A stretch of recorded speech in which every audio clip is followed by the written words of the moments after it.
Welcome to the Restore It Ralph channel. Settle in. We've got a lot of projects to talk about today. I had some questions and comments about the cars in the background, so I thought I'd do a quick introduction to the project cars around the place. Dirty Harry, the Turbo Diplomat, probably got you to the channel. There's a build recap video on this car, and I'm not going to talk about this car in this video. Also, there's a build recap on the Gen 3 Hemi-powered 69 Dodge Dart Swinger on the channel as well. I'll put links at the end. This is my 1970 Plymouth Belvedere dressed as a GTX. What makes it unique is it is a four-door sedan with the two-door scoops and Corvette door handles grafted into the back doors. It's probably my favorite car just because of sentimental reasons. I've had this car since I was 15 and a half. Painted it a long time ago, big block swapped it.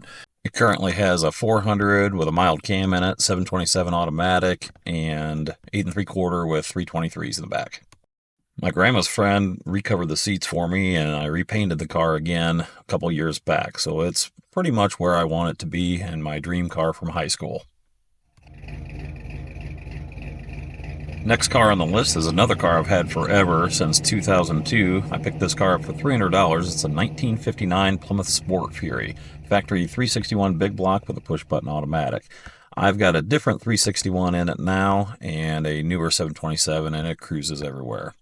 I picked this car up because it was rough, and it still is kind of rough. It's been my never-ending welding project. So some of the things I've had to do is floors, body mounts, restructuring all the front fenders, and it's been a big time welding project. I'm happy to have this car finally on the road. There's a lot of stuff to do to it, but I'm not sure at what level I'm going to take this car. I'd love to paint this car. I need to learn how to sew so I can do the interior, but we'll see where that goes.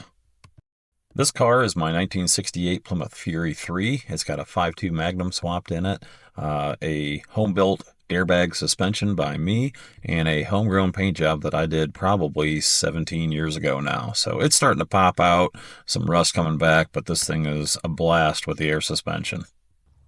One of my newest projects is my 1954 Willys CJ3B Jeep. I picked this thing up for $250, and I'm not even sure if it was worth that, but I decided to rebuild the whole thing for whatever reason after getting it running on the trailer.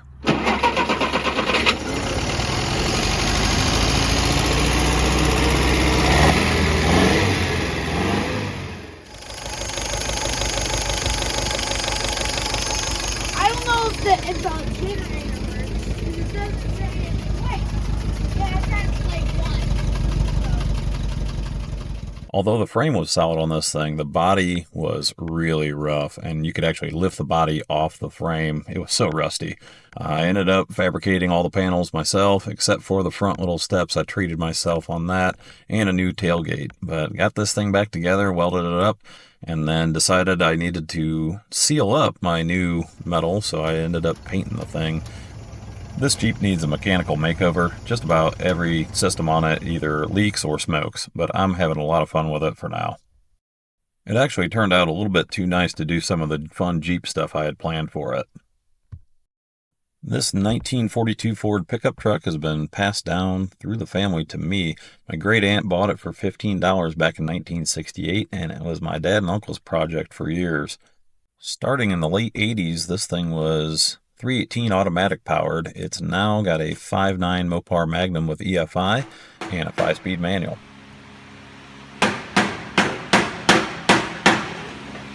How's working actually? See? Yeah.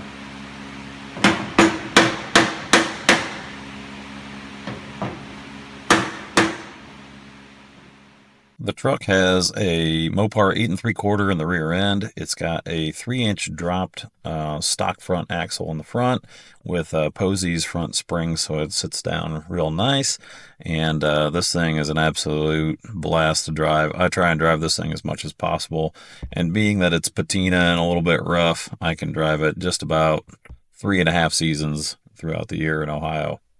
Every time I think about changing it up, I just remember how reliable it is, and to be honest with you, I will probably never get paint just because it's earned these scars.